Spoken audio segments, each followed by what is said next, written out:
Is it possible to not be stressed out about food and health?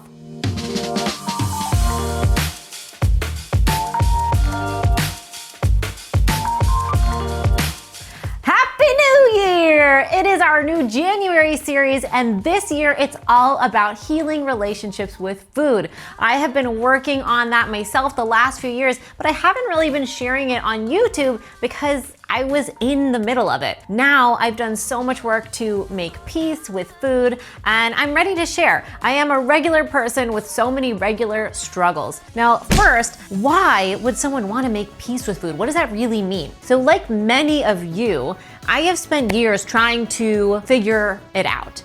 Find what works. What is the key I'm missing to, lose weight, get the body I want, get healthy? What I have found is in the search for these answers, we get lost. I got lost from what I really wanted. Really, it's not about the number on the scale, right? Nobody sees that. It's about me being okay with whatever the number is. It's about me not caring, not because I'm too afraid to look, just feeling okay in my own skin, feeling okay with what I eat and how I treat my body. I want to know that what I'm doing is going to support me to live a long, healthy life without stressing. That's really what I wanted. Is that so much to ask? I found my way. I figured it out. I'm figuring it out. I'm human. I'm not perfect, but I am eager to share what I've learned because I don't think I'm the only one who wants this peace. Comment below, what kind of peace do you want with food? Okay, so this series, this month, it's actually gonna be a course,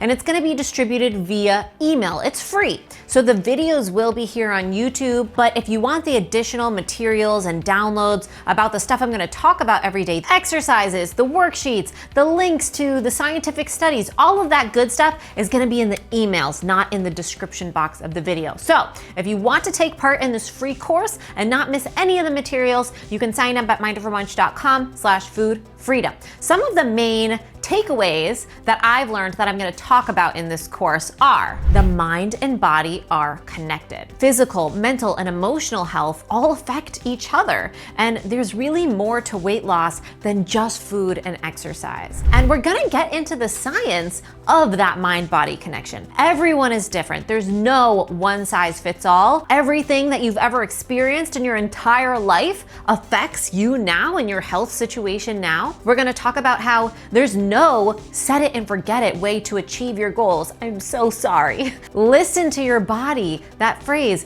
it also requires listening to your heart and your mind. Most people don't know how to do this. And it is a non-linear process, but there are tools to help, and I'm gonna share what I've learned. There are no shortcuts, but I do have one life-changing hack, which is really a perspective, and I'm gonna share that in the last week of this course as well. Today, I thought I would give a little history to share some of my own journey so that you have context. The entire series is gonna be more about what I've learned so that you can take it and make use of it. But today, I wanted to share some things that I've gone through because I haven't really talked about this much on YouTube. So in 2010, I was in college, so a decade ago, and I was binge eating, I was depressed, I was lonely. Ben and Jerry were my best friends.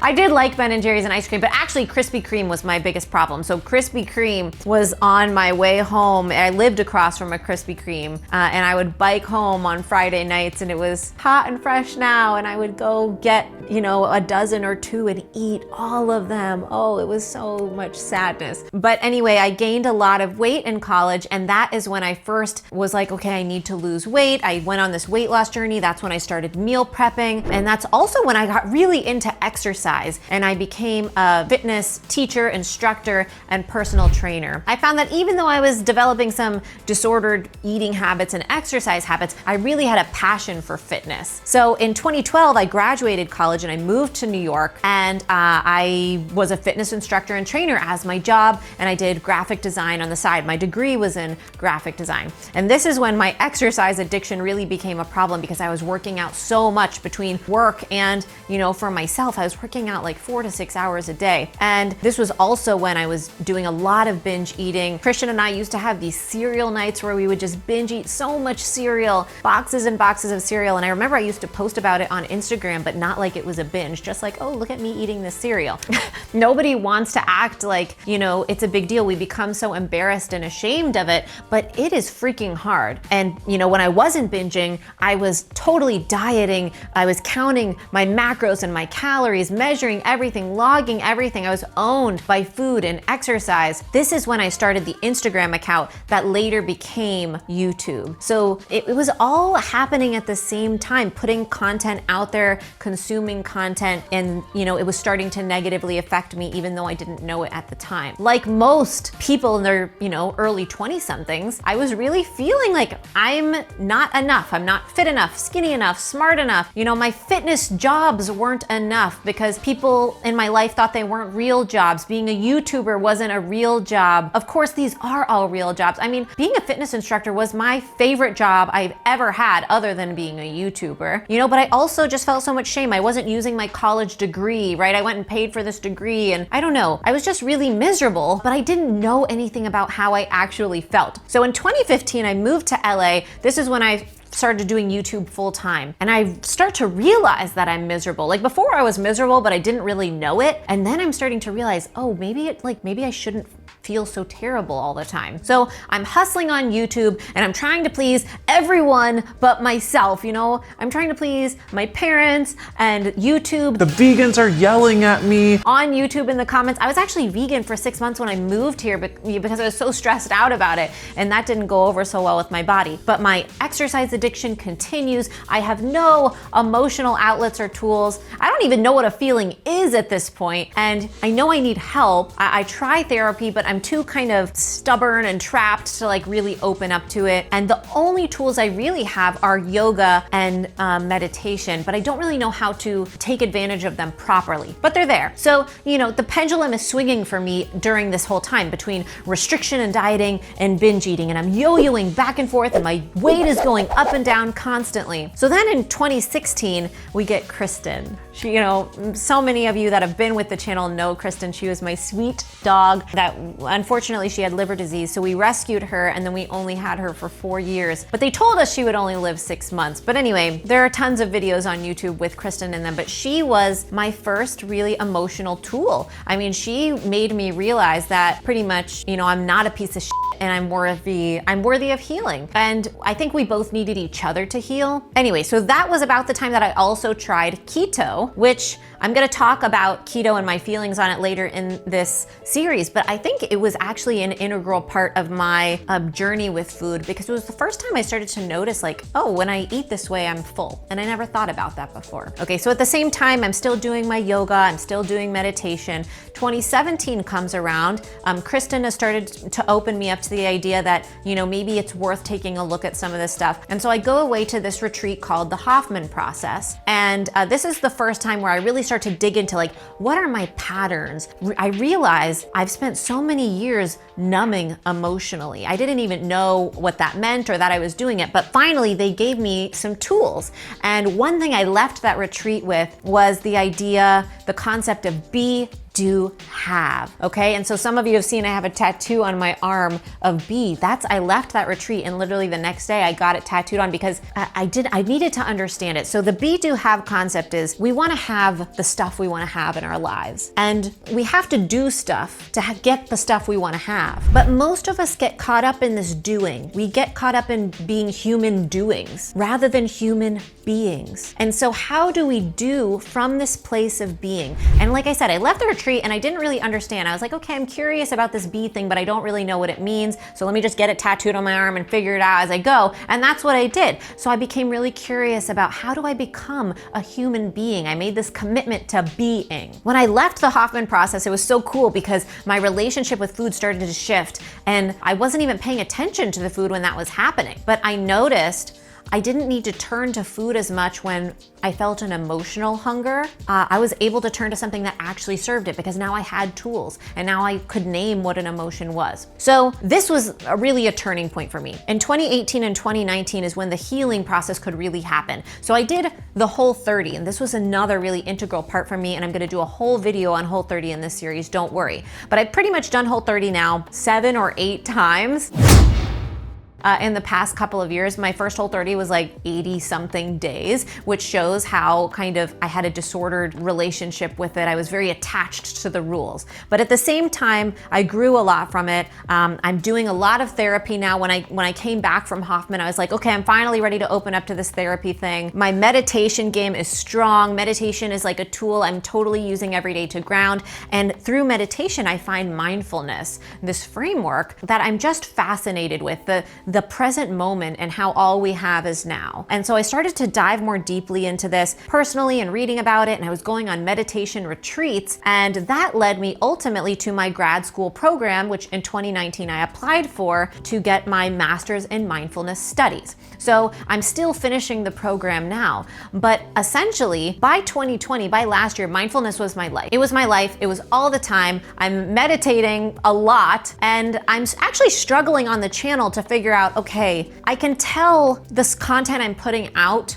through the end of 2019 and the beginning of 2020 wasn't quite like, I didn't know how to authentically blend mindfulness into it. And that's why I decided to go to grad school, because I was like, I know this mindfulness stuff has something to do with how I healed my relationship with food, but I don't know how, and I need to figure out how so I can share with people. So I went to school, and I'm still in school, but now I have enough to share. So at the same time, in 2020, in January, I did Whole30 for the very last time, or at least I haven't done it since then. And I realized it wasn't serving me anymore. I was kind of tuning out. I was just like following the rules because I was supposed to, and I wasn't really learning from it anymore. I'm gonna talk more about Whole30 in an upcoming video, so don't worry, the good and the bad. Also in 2020, I got certified in a program called the Mindfulness-Based Eating Awareness Training, which is to help people, essentially coach people to heal their relationships with food who've struggled with binge eating and whether they want to lose weight or not. But it's about peace with food at the end of the day. They don't say that explicitly, but that's what it is. So I became certified in that, and now I can teach that program, although I'm kind of working on my own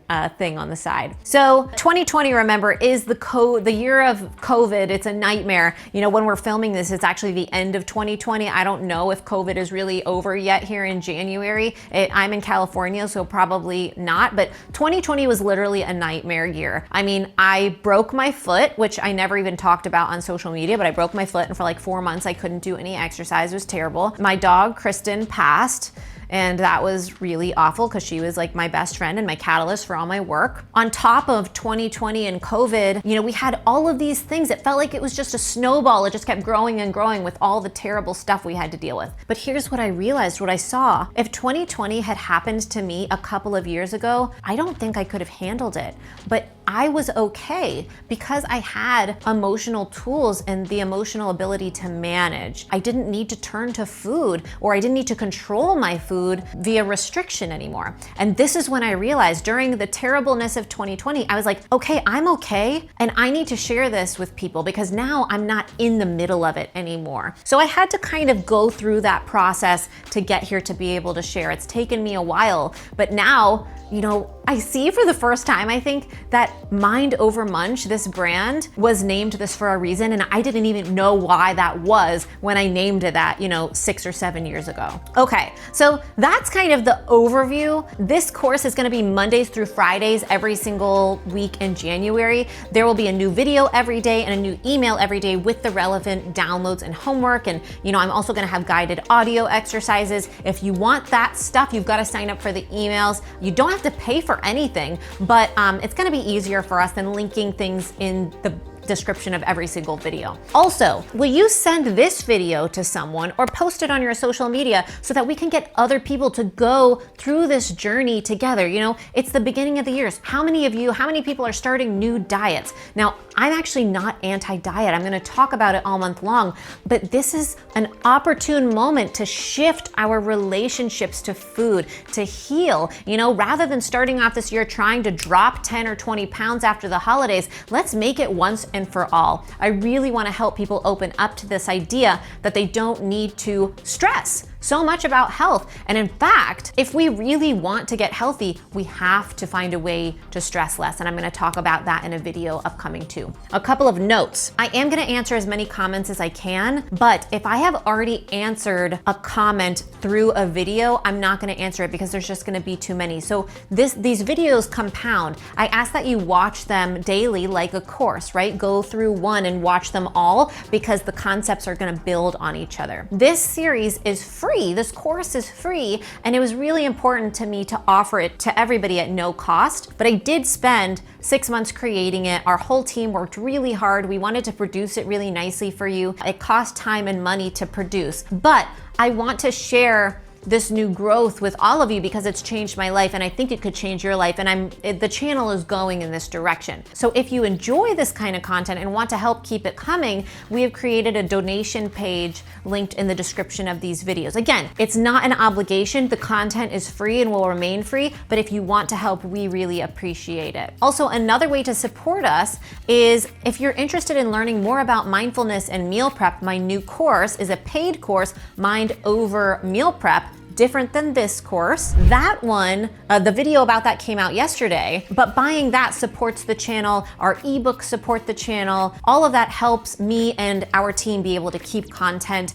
like this coming. And I'm so excited and ready to share it. So thank you so much for being here. Comment below and let me know, what are you struggling with the most when it comes to your relationship with food right now? I want to, be engaged with you, and I encourage you to engage with each other because I have a dream. And I think that Mind Over Munch has been an amazing community over the years where we really approach each other with, kindness and wise speech. But I just have this dream where, despite all the terrible things going on in the world and the internet, that this can be a space we can support each other to grow into our best selves and encourage people to do what's best for them. Okay, so that's it for now. I'll be back Monday with more, but for the first time, I think, on this entire channel, this is the first video in series where I really see more than ever that it really is a matter of mind over munch.